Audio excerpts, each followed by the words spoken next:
श्री शिवाय नमस्तुभ्यम हर हर महादेव।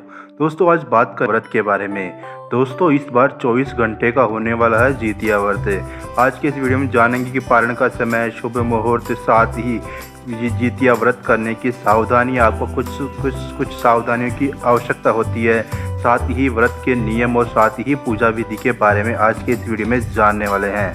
दोस्तों इस बार 5 अक्टूबर को नहाए खाए और सुबह सूर्योदय से पहले तक और 6 अक्टूबर को सुबह से जितिया व्रत वाले व्रत रखेंगे। 7 अक्टूबर को इस व्रत का समापन यानी कि पारण करेंगे।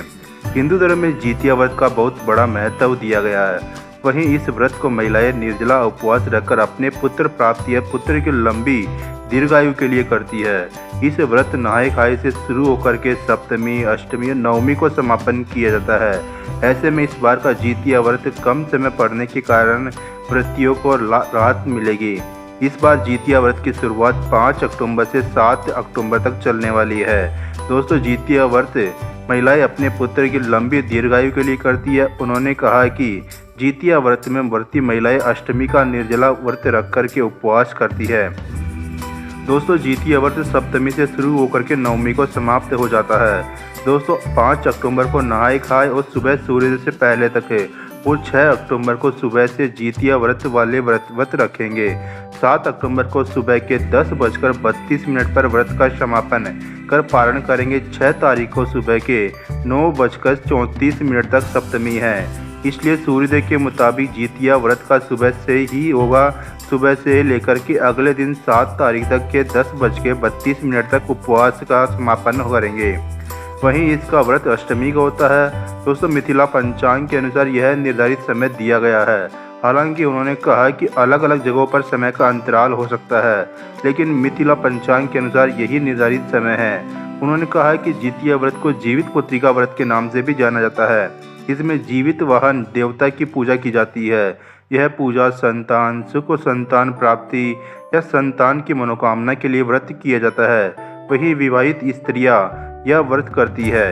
वहीं इस पूजा को करने से संतान के दीर्घायु, आरोग्यता और सुख शांति संपन्नता आती है। दोस्तों जितिया व्रत का पूजन करने के लिए माताएं पहले से करती आ रही है। उन्हें पता ही कैसे पूजा की जाती है। दोस्तों इस दिन सर्वप्रथम नहाए खाए से मड़वा की रोटी, झिंगली का पत्ता, नौनी का साग सहित कई चीज़ों का विशेष प्रधानता दी गई है।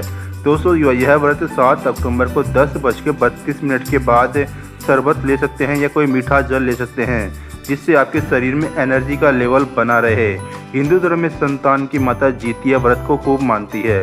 वहीं स्त्री संतानहीन है तो संतान प्राप्ति के लिए यह व्रत रखती है, जबकि माता अपने पुत्र की लंबी आयु के लिए इस व्रत को रखती है। यही कारण है कि इसे जीवित पुत्रिका व्रत के नाम से भी जाना जाता है। जितिया व्रत संतान की दीर्घायु और उनकी सुख समृद्धि के लिए रखा जाता है। इस दिन माताएं अपने संतान की लंबी उम्र के लिए निर्जला उपवास रखती है। इस उपवास में महिलाएं जल की एक बूंद भी ग्रहण नहीं करती है। जितिया यानी कि जीवित पुत्रिका व्रत के दिन सुबह उठकर के स्नान करके साफ वस्त्र धारण करने चाहिए। इसके बाद व्रत रखने वाली महिलाएं प्रदोष काल में गाय के गोबर से पूजा स्थल को भी साफ करना चाहिए। धार्मिक मान्यताओं के अनुसार इस व्रत में एक छोटा सा तालाब बना के पूजा की जाती है। दोस्तों सुबह जल्दी उठकर स्नान करने के बाद आपको साफ वस्त्र पहनने चाहिए। सुबह स्नान करने के बाद व्रती को प्रदोष काल में गाय के गोबर से पूजा स्थल को साफ किया जाता है। इसके बाद एक छोटा सा तालाब बना करके तालाब के पास से एक पाकड़ की डाल ला करके खड़ी कर दी जाती है। इसके बाद शालीवाहन राजा के पुत्र धर्मात्मा जीमूत वाहन की मूर्ति जल के पात्र में स्थापित की जाती है। फिर उन्हें दीप, धूप, अक्षत, रोली, चावल और पीली रुई से सजाया जाता है और उन्हें भोग लगाया जाता है। इसके बाद मिट्टी तथा गाय के गोबर से चील और सियारन की मूर्ति बनाई जाती है। इनके माथे पर लाल सिंदूर का टीका लगाया जाता है। उसके बाद में जीवित पुत्रिका व्रत की कथा सुनी जाती है और पढ़ी जाती है। माँ को 16 पेड़ा, 16 धूप की माला, 16 कड़ा चावल, 16 गांठ का धागा, 16 लौंग, 16 इलायची, 16 पान, 16 खड़ी सुपारी और श्रृंगार का सामान अर्पित किया जाता है। वंश की वृद्धि और प्रगति के लिए उपवास कर बांस के पत्रों से पूजा की जाती है। सुहागन स्त्री या संतान प्राप्ति के लिए जीवित पुत्रिका व्रत रखती है। यह व्रत संतान की खुशहाली और समृद्धि के लिए भी किया जाता है। माना जाता है कि इस व्रत को करने से संतान की लंबी उम्र होती है। इस व्रत को वंशवृद्धि के लिए बहुत विशेष माना जाता है। कहा जाता है कि जो स्त्रियां अपनी संतान के लिए जीवित पुत्री का व्रत करती है, उनकी संतान को चारों ओर से यश की प्राप्ति होती है। दोस्तों, जितिया व्रत करते समय आपको कुछ सावधानियों का विशेष रूप से ध्यान रखना होता है, जैसे कि छठ के व्रत की तरह ही जितिया व्रत से एक दिन पूर्व नहाए खाए किया जाता है। इसमें व्रती स्नान आदि और पूजा पाठ के बाद भोजन ग्रहण करती है और अगले दिन निर्जला उपवास रखती है। इसलिए नियम के तहत नहाए खाए के दिन भूलकर भी लहसुन, प्याज, मांसाहारी या तामसिक भोजन नहीं करना चाहिए। जितिया का व्रत यदि आपने आरंभ कर दिया है तो उसे हर साल रखना चाहिए। इस व्रत को बीच में नहीं छोड़ना चाहिए।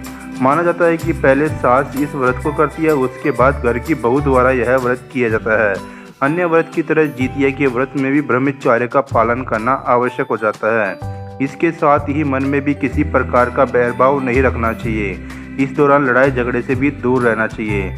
जितिया का व्रत के दौरान आचमन करना भी वर्जित माना जाता है, इसलिए जितिया के व्रत में जल का एक बूंद भी ग्रहण नहीं करना चाहिए। जितिया व्रत के नियम पूरे 3 दिनों के लिए होते हैं। पहले दिन नहाए खाए और दूसरे दिन निर्जला व्रत रखा जाता है। इसलिए तीसरे दिन ब्रह्म मुहूर्त में उठकर के स्नान आदि और पूजा पाठ करने के बाद ही व्रत का पारण किया जाता है। दोस्तों, प्रदोष काल में गाय के गोबर से पूजा स्थल को लीपकर अस्वच्छ करे और छोटा सा तालाब को बना लेना चाहिए। जितिया में शालिवाहन राजा के पुत्र धर्मात्मा जीमूत वाहन की पूजा करनी चाहिए। जीमूत वाहन की कुश निर्मित मूर्ति को जल या फिर मिट्टी के पात्र में स्थापित करें और फिर पीले और लाल रुई से उन्हें सजाए।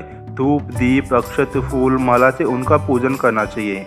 इसके बाद महिलाएं संतान की दीर्घायु और उनकी प्रगति के लिए पूजा करनी चाहिए। पूजा के दौरान जीवित पुत्रिका की व्रत कथा अवश्य सुननी चाहिए या पढ़नी चाहिए। इसके बाद सूर्य देव को ऐदर्य अर्पित करके व्रत का पारण करना चाहिए। जितिया व्रत में एक दिन पहले नहाए खाए किया जाता है। इस व्रत में महिलाएं छठ पूजा की तरह ही स्नान आदि और पूजा पाठ के बाद भोजन करती है। इसके बाद दूसरे दिन निर्जला व्रत रखती है। ऐसे में नहाए खाए के दिन भूलकर भी लहसुन, प्याज, मांसाहारी तामसिक भोजन नहीं करना चाहिए। दोस्तों, धार्मिक मान्यता है कि ये व्रत परंपरा की तरह निभाया जाता है, यानी कि पहले सास इस व्रत को करती है, उसके बाद घर की बहू ये व्रत रखती है। यदि आपने एक बार जितिया का व्रत रखा है तो इसे हर साल करना चाहिए। इस व्रत को बीच में नहीं छोड़ना चाहिए। शास्त्रों के अनुसार भी जितिया व्रत के दौरान ब्रह्मचर्य का पालन करना जरूरी हो जाता है। इसके अलावा इस दिन मन, वचन और कर्म से शुद्ध रहना चाहिए। इस दौरान लड़ाई झगड़े और ग्रह क्लेश से भी दूर रहना चाहिए। दोस्तों, इन सब बातों का विशेष रूप से ध्यान रखते हुए अगर आप जितिया व्रत का व्रत रखते हैं तो आपकी सभी मनोकामनाएं बहुत ही शीघ्र से शीघ्र पूरी हो जाएगी। दोस्तों, उम्मीद करते हैं सभी बातें आपको समझ में आ गई होगी। दोस्तों, वीडियो अच्छा लगा तो वीडियो लाइक कर दीजिए, चैनल को सब्सक्राइब कर लीजिए। कमेंट में श्री शिवाय नमस्तुभ्यम हर हर महादेव ओम नमः शिवाय अवश्य लिख दीजिए।